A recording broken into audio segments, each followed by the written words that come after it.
Live from New Delhi, you're watching DD India Live, India's voice to the world. I'm Abhishek Mahajan. Coming up in the next 30 minutes. Trump says chance of Gaza peace deal really good and it will be lasting as talks to continue in Egypt. Prime Minister Modi expresses gratitude to people as he enters 25th year of serving as head of a government. India slams Pakistan at UN Security Council over decades of cross-border terrorism, also says Islamabad bombs its own people. Despite global uncertainties, India's exports rise 5.19% from April to August 2025. Growth outpaces global trends at 7.1%. Three scientists, John Clark, Michel Devray and John Martinez, win 2025 Nobel Prize in Physics, awarded for work in quantum mechanics.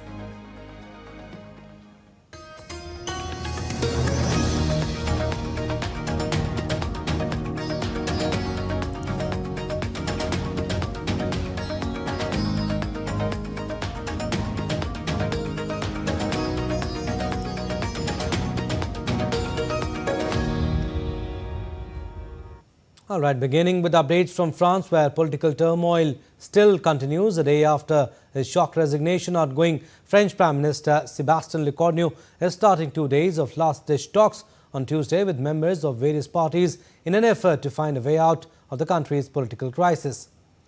Lecornu tendered his government's resignation on Monday morning after his government announced on Sunday evening was rejected by both allies and opponents. His government was the shortest-lived administration in modern French history. Macron tasked Lecornu on Monday with holding the talks, setting a deadline for Wednesday evening. Politicians of various types expressed confusion about the president's moves, with some arguing that Lecornu's new task was merely an effort to buy more time nearly a month after the outgoing prime minister's nomination. After the far-right surge in European Parliament elections, Macron announced snap elections for the lower parliamentary house. The result was a fractured parliament with no clear majority. In a country with a government designed to have a powerful president with a strong parliamentary majority and little history of building coalitions and consensus.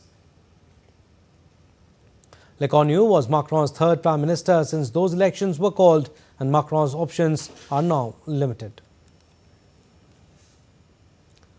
Lecornu's ministerial lineup had been fiercely criticized across the board by parties in the National Assembly, which threatened to vote it down. The nomination of former Finance Minister Bruno Le Maire as Minister of the Armed Forces in particular seemed to be a sticking point for many political factions. For now, far-right and hard-left parties are urging Macron to call new snap parliamentary elections or quit. Indirect talks in Egypt between Israel and Hamas have been positive so far, as per reports, with discussions set to resume around midday on Tuesday. Delegations from Israel and Hamas held their first day of indirect negotiations in Egypt on Monday on a US drafted peace plan. As per reports, both parties have agreed on most of the first phase terms, which include the release of hostages and establishing a ceasefire. The Israelis are led by top negotiator Ron Dermer, while Khalil al-Hayya leads the Hamas delegation. Prime Minister Netanyahu's office said foreign policy advisor Ofer Falk would be present for Israel. The talks began with a meeting between Arab mediators and the Hamas delegation. Both Hamas and Israel have responded positively to Trump's proposal, but reaching an agreement on the details is said to be a huge task. The plan envisages the disarmament of Hamas, which the terrorist group is unlikely to accept. It also provides for the gradual withdrawal of Israeli forces from Gaza, but Israel's Prime Minister Netanyahu has vowed to redeploy troops deep inside the territory while securing the release of hostages. US President Donald Trump said on Monday he thought there would be a Gaza deal soon. Speaking to reporters in the Oval Office, Trump said tremendous progress on the issue had been made. I think we're going to have it soon. I think we're going to have a deal. It's a hard thing for me to say that when for years and years they've been trying to have a deal with Gaza, but literally for centuries, okay, if you really think about it. But we're going to have a Gaza deal, I'm pretty sure, yeah. And families held a moment of silence at the site of Israel's Nova Music Festival on Tuesday to remember the victims of October 7, 2023 attack by Hamas. Dozens of relatives paid their respects at the site, which has since become a memorial, holding a minute's silence at 0329 GMT to mark 2 years to the day after the attack. Israelis on the streets hope for a deal to secure the release of hostages. As of 251 hostages taken, 48 of them still remain in Gaza, 20 of whom are believed to be alive. Moving on, Canadian Prime Minister Mark Carney will meet US President Donald Trump in Washington today. The talks between the leaders will focus on shared priorities for a new economic and security relationship. Canada has not yet reached a broad trade deal with the Trump administration, unlike other major US trading partners, including the European Union. So far, Trump has maintained tariff exemptions on all goods compliant with an existing pact, the United States-Mexico-Canada agreement, agreed during Trump's first term. USMCA, known as the United States-Mexico-Canada Agreement, revision talks are scheduled for next year, and Carney has said his team is focused on preserving a good deal for Canada, which also benefits the United States and Mexico. A covert alliance between terrorist group Lashkar-e-Taiba and Islamic State Khorasan province has been uncovered in Pakistan's Balochistan province, raising serious regional security concerns. The partnership, reportedly backed by Pakistan's intelligence agency ISI, first surfaced in mid-2025. According to sources, the alliance targets Baloch nationalists and Taliban dissidents and may extend to Indian Kashmir, highlighting Pakistan's continued use of proxy warfare to advance its geopolitical aims. ISI has said Mir Shafik Mingal has helped establish ISKP bases in Mastung and Khuzdar and led death squads against separatists. After a March 2025 attack killed 30 ISKP fighters, ISI deployed Lashkar operatives with its leaders calling for jihad against Baloch rebels. Lashkar's long-standing presence in Quetta supports this growing collaboration. Analysts warn the Lashkar-ISKP nexus signals a dangerous shift, uniting ideologically different terror groups under state-backed coordination to destabilize the region. Now, at least 7 people were injured on Tuesday after an explosion on a railway track derailed 4 bogies of the Jaffar Express in Sindh Shikarpur district.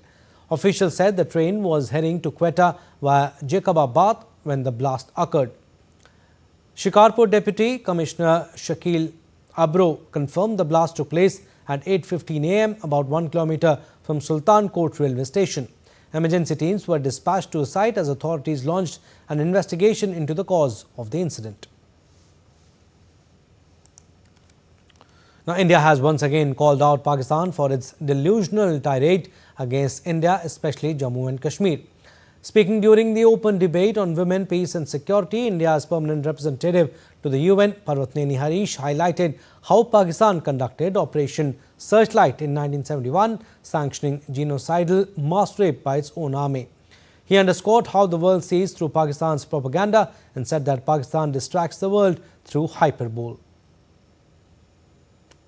Every year we are unfortunately fated to listen to the delusional tirade of Pakistan against my country, especially on Jammu and Kashmir, the Indian territory they covet. Our pioneering record on women, peace and security agenda is unblemished and unscathed. A country that bombs its own people, conducts systematic genocide, can only attempt to distract the world with misdirection and hyperbole. This is a country that conducted Operation Searchlight in 1971 and sanctioned a systematic campaign of genocidal mass rape of 400,000 women citizens by its own army. The world sees through Pakistan's propaganda. And the ambassador added that India is ready to share its expertise on women, peace and security with the world for dealing with challenges. As we look ahead, India remains unwavering in its commitment to the women, peace and security agenda. We stand ready to share our expertise with partners, particularly those in the Global South, fostering collective solutions to shared challenges. And India's External Affairs Minister Dr. S. Jaishankar on Tuesday inaugurated and addressed the Trust and Safety India Festival in New Delhi. India hosted the first ever Trust and Safety India Festival. The 2-day festival marks landmark moment in the global digital safety landscape and brings together over 200 participants from more than 15 countries. Explaining the importance of AI in today's world, Dr. Jaishankar said AI will impact every citizen in every corner of the world.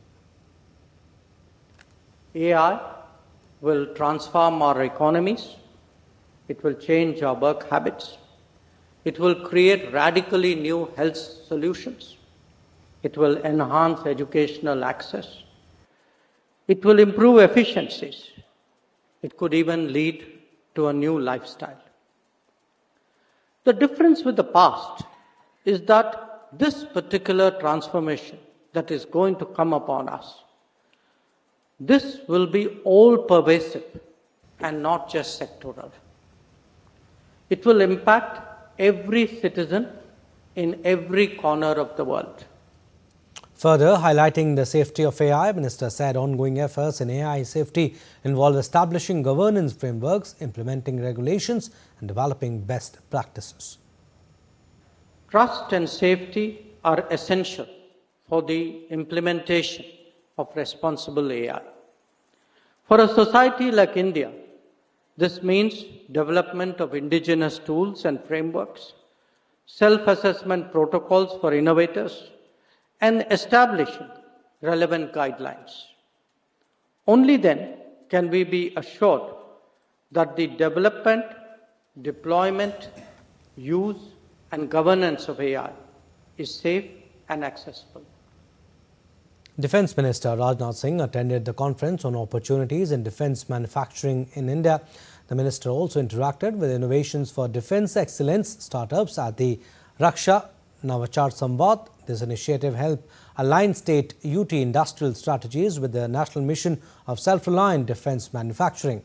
Speaking at the event, Defence Minister said that today's warfare has become completely technology-oriented and Operation Sindoor very well demonstrated it. Minister also urged the need to not only master the existing state-of-the-art technologies such as AI, but also consider the futuristic technologies. आज का युद्ध पूरी तरह से technology oriented हो गया है, सभी जानते हैं। ऑपरेशन सिंदूर में भी इसका डेमो हम सब ने देखा है और इसमें हमने देखा है कि ड्रोन, एंटी ड्रोन वारफेयर एवं एयर डिफेंस सिस्टम जैसे नॉन कॉन्टैक्ट वारफेयर का महत्व आजकल बहुत बढ़ गया है। इसलिए हमें न सिर्फ existing state of the art technology जैसे artificial intelligence, quantum technology in defence आदि में महारत हासिल करनी है, बल्कि हमें ऐसी फ्यूचरिस्टिक टेक्नोलॉजी के बारे में भी सोचना होगा जिसके बारे में दुनिया में अभी सोचा भी न गया हो। Rajnath Singh also highlighted that defence production worth more than rupees 1.5 lakh crore has been achieved in a short time. प्रसन्नता इस मामले में भी है कि हमने 60 टर्म में एक टारगेट तय किया और आप लोगों ने उसके लिए जी तोड़ मेहनत की और फाइनली हमने उस टारगेट को अचीव किया।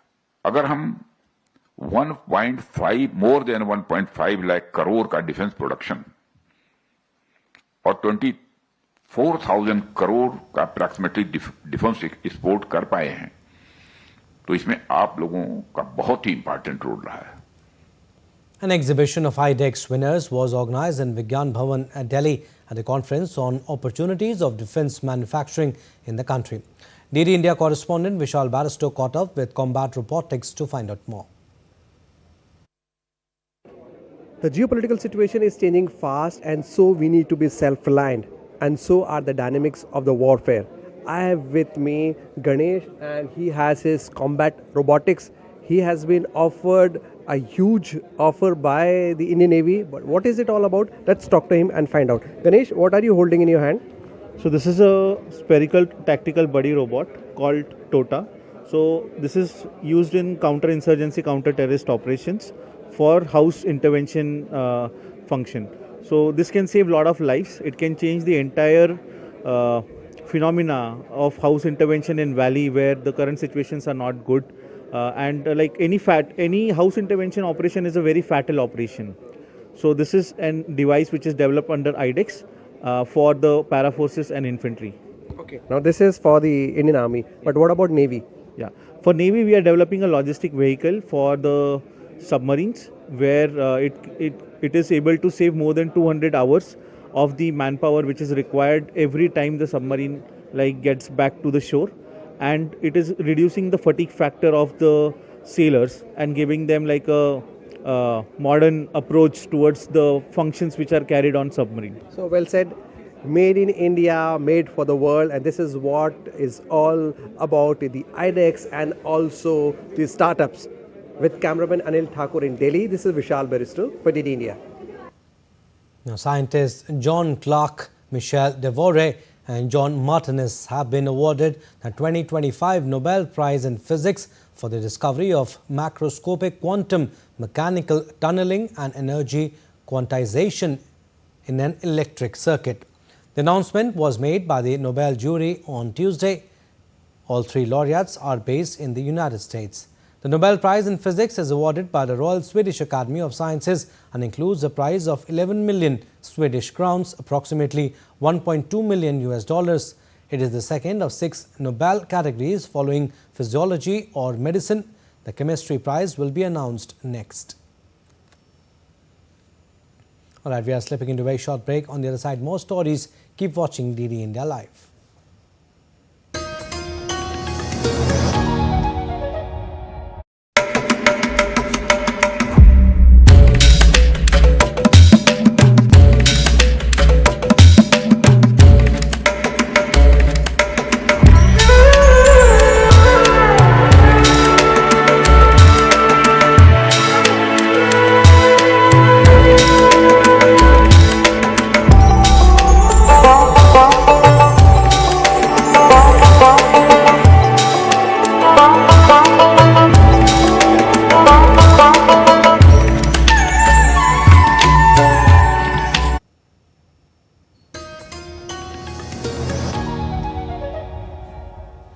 Welcome back. You're watching Indeed India Live. I'm Abhishek Mahajan.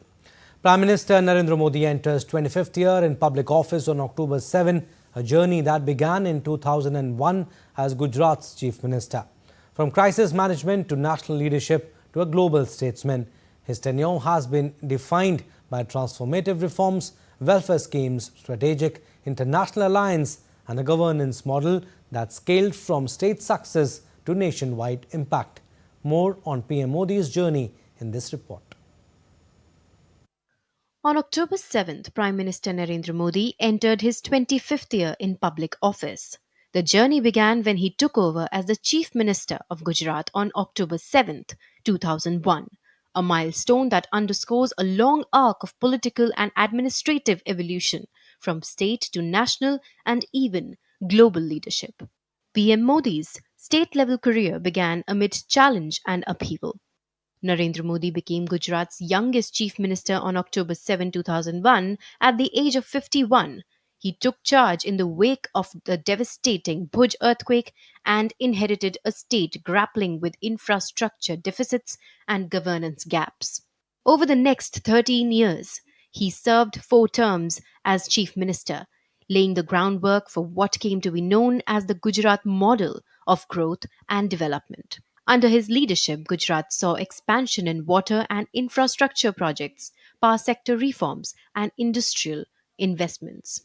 Administrative innovations and social schemes such as Kanya Kelavani Yatra to promote girls' education were launched, which later found echoes on the national stage.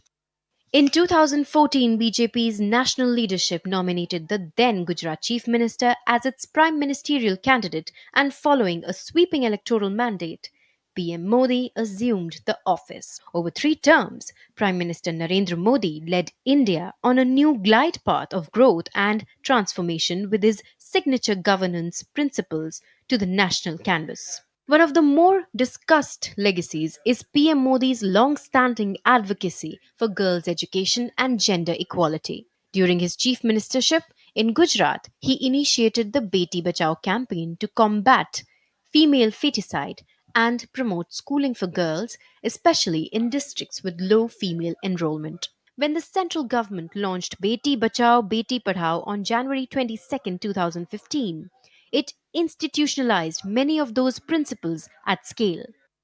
Over 2 decades, the public record portrays PM Modi's journey as one of continuity and scaling, from laying the foundation of a resilient Indian economy, managing drought, disaster recovery, and state reforms, to running ambitious national welfare, infrastructure, and social equity programs. His dynamic leadership at the global level also raised the diplomatic relations to strategic levels and cemented ties with key world leaders. While debates on policy impact, political style, and implementation challenges persist, entering the 25th year in active public leadership is a rare milestone in modern Indian politics. The narrative is still being written, and the trajectory from state to national leader to a global leader all underscore the continuity of PM Modi's political prowess. Antara Sinha for DD India. India's Commerce and Industry Minister Piyush Goyal met with CEO of Qatar Development Bank Abdul Rahman Hesham Al Suwaidi on Tuesday. In a post on X, Piyush Goyal said that he was delighted to see the interest of Qatari businesses and investors in the opportunities offered by the rapidly growing Indian economy. He also invited Qatar Development Bank to enhance collaboration in India's growth story and explore partnership across startups, MSMEs and various innovation-led sectors. In a major boost to India's railway infrastructure, the Cabinet Committee on Economic Affairs, chaired by Prime Minister Modi, has approved 4 multi-tracking railway projects worth Rs 24,634 crore. The announcement was made on Tuesday by the Union Minister for Railways, Information and Broadcasting, Ashwini Vaishnav. The 4 projects, covering 18 districts across the states of Maharashtra, Madhya Pradesh, Gujarat and Chhattisgarh, will increase the existing network of Indian Railways by about 894 kilometres. आज जो चारों projects हैं, चारों की चारों इन corridors को minimum 4 lining तक लाने का इसमें प्रयास है और जहां पे जरूरत पड़े वहां पे 6 लाइनिंग भी करने का प्लान है।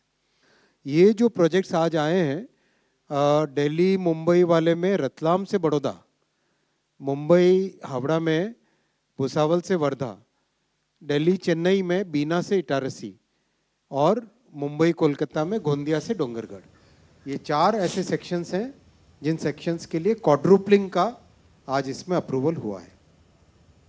Now, Delhi and the National Capital Region continue to experience spells of rain and thunder on Tuesday. Overnight showers accompanied by strong winds and lightning brought temperatures down and offered much needed relief from the heat. According to the India Met Department, the western disturbance over North India is still active and light to moderate rainfall is expected to continue across Delhi, Noida, Gurugram, Ghaziabad and Faridabad over the next few hours. The IMD has kept yellow and orange alerts in place for parts of Delhi NCR, warning of thunderstorms and gusty winds up to 40 kilometers per hour. Business updates now. The journey of Indian exports is a result of innovation with global integration. According to World Bank data, the world's export is growing at 2.5%, whereas India's export is growing at 7.1%, outpacing global growth, indicating the progress of the country on the international front. In August this year, Indian exports registered a positive growth of 4.77% versus August 2024. Exports increased by 5.19% to $346.10 billion in April-August 2025 in comparison the same period last year. Merchandise export rose by 2.31% and service export upsurged by 8.65% in April to August 2025. India's exports to Hong Kong, China, USA, Germany, Korea, UAE, Nepal, Belgium, Bangladesh and Brazil have climbed the ladder of growth in April to August 2025. All right, sports updates now. We'll start with cricket. Former Test opener Matt Renshaw has been named in Australia's one-day squad for the home series against India this month. Renshaw played the last of his 14 tests against India in New Delhi nearly 3 years ago, but has earned a place in the squad after piling on the runs for Australia A team. While batter Marnus Labuschagne was left out of both the one-day and T20 squads after a poor run of form, pacer Mitchell Starc has returned to international action for the first time this summer after resting. Selectors also named a 14-man squad for the first two T20Is, with Josh Inglis replacing Alex Carey as wicketkeeper. All-rounder Glenn Maxwell remained sidelined from the T20Is due to wrist injury. Australia will play 3 ODIs against India starting October 19, followed by a 5-match T20I series. Now, Ayurveda is gaining growing popularity in South Africa as more people embrace natural remedies, mindful living and holistic wellness in pursuit of a balanced lifestyle. In recognition of this rising interest, the Consulate General of India dedicated a special day to celebrate and promote the ancient healing science of Ayurveda. DD India's Nazneen Ismail reports. While Ayurveda thrives in serene spaces of calm and reflection, it took centre stage at the Consulate General of India in Johannesburg, where ancient wisdom meets modern-day challenges, highlighting Ayurveda as a centuries-old natural healing system that sees the health of the people and the planet as deeply connected. This day is dedicated to honoring the timeless principles of Ayurveda and fostering a deeper understanding of its holistic approach to health and well-being for all. With this year's theme, Ayurveda for People and Planet, the focus extended beyond personal wellness, drawing attention to sustainability, natural remedies, and the preservation of biodiversity. Basically, all the good things in life, right? Energy, vitality, happiness, all of those good things, right, is what Ayurveda essentially affords us. The event highlighted how Ayurveda's holistic lifestyle practices, from balanced diets to herbal medicine, as well as yoga practices, can address modern-day concerns like stress, pollution, and lifestyle-related illnesses. This one is called cultural postures, like Vrikshasana, Dhanurasana, Mayurasana, Shirsasana. And the second one is called as relaxative postures. Your Shavasana, you just lie on the spine like how you're sleeping, and Makarasana on your abdomen. Ayurveda is also finding a growing following in South Africa, with more people turning to natural remedies, mindful living, and holistic practices as they search for healthier, balanced lifestyles. I decided that I should use Ayurveda because it heals the mind, the body, and the soul, and it reminds me way back to my old Gogo's remedies, and it's way better. The observance of Ayurveda Day also strengthens cultural ties between India and South Africa, while positioning Ayurveda as not just a medical system, but a philosophy that bridges human health with ecological well-being. Ayurveda as a discipline that has a more holistic approach helps us understand the body in a much more complete way. And this is the important opportunity that we have, because people are understanding that they have to approach their health in a much more multifaceted way. The celebration also featured vibrant cultural performances showcasing India's rich heritage alongside its ancient healing traditions. For DD India, South Africa, I'm Nazneen, for people, for planet, and for stories that matter. And that's all we have in this edition of DD India Live. Stay tuned for more news and updates. Namaskar.